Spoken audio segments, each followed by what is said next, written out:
स्वागत है आपका हमारे गोकू पॉडकास्ट चैनल में। इस वीडियो में हम हिंदी स्टोरी टेलिंग सुनेंगे ड्रैगन बॉल के 16th एपिसोड की, जो टूर्नामेंट सागा का 3rd एपिसोड है। So let's get started with find the stone. Episode की शुरुआत होती है मास्टर रोशी ने कामे हाउस को एक डायनो कैप में रखने से। उसके बाद वो और एक कैप्सूल निकालते हैं जिसमें एक होवरक्राफ्ट होती है, जिसमें बैठ वो चारों ट्रेनिंग खातिर किसी बड़े और यूजफुल ऐसे आइलैंड पे रवाना हो जाते हैं। जल्द वहाँ पहुँचते ही मास्टर रोशी कामे हाउस की कैप्सूल खोल देते हैं।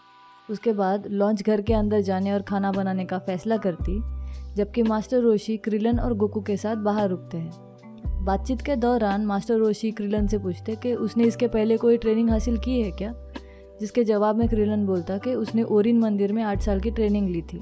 ये सुनकर मास्टर रोशी को दिलासा मिलता कि अब इन दोनों की पहले से ही बेसिक ट्रेनिंग हो चुकी रहती, तो उनका काम कम हो चुका है।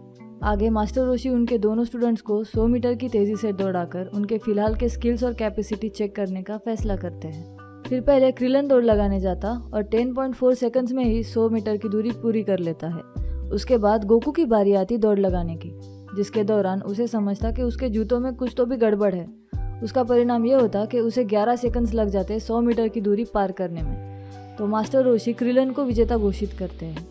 हालांकि फटे जूतों के कारण ठीक से ना भाग पाने की बात जब गोकू मास्टर रोशी को बताता, तब उसको और एक बार दौड़ लगाने का मौका मिलते ही इस बार वो नए जूतों के साथ 8.5 सेकंड्स में ही 100 मीटर की दूरी पार कर जाता है, जिससे कि क्रिलन के साथ साथ रोशी भी बहुत चौंक जाते हैं। कुछ देर में मास्टर रोशी क्रिलन के पास अपनी स्टॉपवॉच थमाकर और अपने टर्टल हर्मिट को 100 मीटर की दूरी पर फेंक वहां तक दौड़ लगाते हुए बस 5.6 सेकंड्स में ही उतनी दूरी तय कर लेते हैं, जिससे कि इम्प्रेस हुए गोकू और क्रिलन हैरान रह जाते और उनके जैसी तेज़ी और कैपेसिटी पाने की इच्छा मास्टर रोशी के पास बयां करते।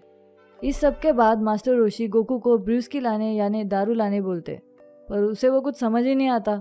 उसकी जगह फिर क्रिलन कामे हाउस में फ्रिज से दारू लाने जाता, मगर घर के अंदर गलती से धूल के साथ पहुंच जाता, जिसके कारण लॉन्च को छींक आ जाती। फिर क्या, उसका अंजाम ये होता कि वो अपनी खतरनाक रूप में बदलकर हाथ में कसाई वाला चाकू लिए क्रिलन का पीछा करना शुरू कर देती है। इस बार अपनी जान बचाकर भाग रहे क्रिलन की दौड़ने की कैपेसिटी जब मास्टर रोशी जांचते, तो उसने केवल 8.8 सेकंड्स में ही 100 मीटर की दूरी पार कर ली होती है, जो कि पिछली बार की तुलना में बहुत ही तेज होती है। इसी दौरान लॉन्च को फिर से छींकाती और ऐसा करते हुए वो हवा में चाकू गलती से उछाल देती, जो नीचे आते वक्त घबराए क्रिलन के 2 टांगों के बीच में जा गिरता। फिर बाल बचे सोचकर क्रिलन राहत की सांस लेता है। बाद में घर वापस लौटते वक्त मास्टर रोशी गोकू और क्रिलन की रात में खाने से पहले एक और परीक्षा लेने का फैसला करके एक पत्थर उठाकर उस पर अपने टर्टल स्कूल का सिंबल लिखते और उन दोनों को उसे गौर से देखने को बोलते हैं। फिर वो पत्थर खाई से नीचे गहरे जंगल में फेंक मास्टर रोशी कहते कि जो इसे 30 मिनट के अंदर खोजकर पहले लाएगा, सिर्फ उसे ही रात का खाना खाने को मिलेगा, और जो नाकामयाब होगा उसे भूखा सोना पड़ेगा। और दोनों भी उनका पत्थर अब वक्त रहते ढूंढने में सफल नहीं हुए, तो दोनों को भी भूखा रहने की सजा मिलेगी। ये सुनते ही गोकू और क्रिलन पत्थर की ओर भागने लगते, पर मास्टर रोशी ने आगाह करने से कि आगे खाई है तो वो घबराकर थम जाते। पर गोकू चट्टान से कूद ही जाता, ये कहकर कि उसे बचपन से ही ऐसा करने की आदत है। ये देख क्रिलन तो हैरान ही हो जाता और सोचता कि कोई इंसान ऐसे कैसे कर सकता है। तभी दूसरी तरफ गोकू नीचे गिरते वक्त पेड़ की एक टहनी पकड़ लेता, जो कि उसके वजन से टूट जाने से वो जमीन पर चोट खाकर गिरता, पर फिर भी वक्त जाया ना करते हुए मास्टर रोशी के पत्थर की तलाश में लग जाता है। इसी बीच क्रिलन अपने चालाक दिमाग के इस्तेमाल से एक तरकीब आजमाता, जिससे कि उसे जंगल में जाकर वो पत्थर ढूंढने की और इतनी मेहनत करने की जरूरत ना पड़े। वो दूसरा ऐसा पत्थर उठाता जो मास्टर रोशी के पत्थर के जैसे दिखे। फिर गांव में जाकर किसी एक घर से पेन मांगकर उस पत्थर पर मास्टर रोशी के स्कूल का निशान लिखता, जैसे रोशी ने असली पत्थर पर बनाया था। फिर असली पत्थर लाया है जताने के लिए थकने का नाटक कर कामे हाउस में पहुंच जाता है। मास्टर रोशी उसके वक्त से पहले आने से चौंक जाते। फिर उसने लाए पत्थर की जांच करते और क्रिलन की चालाकी भांपते हुए उसके सिर में वो नकली पत्थर फेंक मारते और उनकी असली लिखावट वाला पत्थर खोजने उसे फिर से भेज देते हैं। क्रिलन फिर अपनी हरकत की माफ़ी मांगकर जंगल में असली पत्थर खोजने पहुंच जाता है। वहाँ मौजूद प्राणियों से बचते हुए छुपते हुए तलाशी जारी रखता, लेकिन पहले से ही हताश होने से उसे लगने लगता कि इतने बड़े और घने जंगल में उसे वो पत्थर मिलना नामुमकिन है, खासकर जब गोकू पहले से ही ढूंढ रहा है। तभी उसे गोकू की आवाज़ सुनाई देती और उस ओर जाने बाद वो देखता कि गोकू ने मास्टर रोशी का पत्थर ढूंढ लिया है। फिर वो पत्थर गोकू से छीनते हुए क्रिलन और एक चालाकी करता, ये कहकर कि वो बस जांच करेगा कि वो असली है या नकली। जैसे ही पत्थर क्रिलन के हाथ लगता, उसे लेकर वो तुरंत भाग जाता है। पत्थर फिर से पाने के लिए गोकू जंगल से लेकर पुल पार करने तक क्रिलन का पीछा करता रहता है, लेकिन बदमाश क्रिलन पुल को पकड़े हुए रस्सियों को काट देता, जिस कारण गोकू नीचे नदी में गिर जाता है।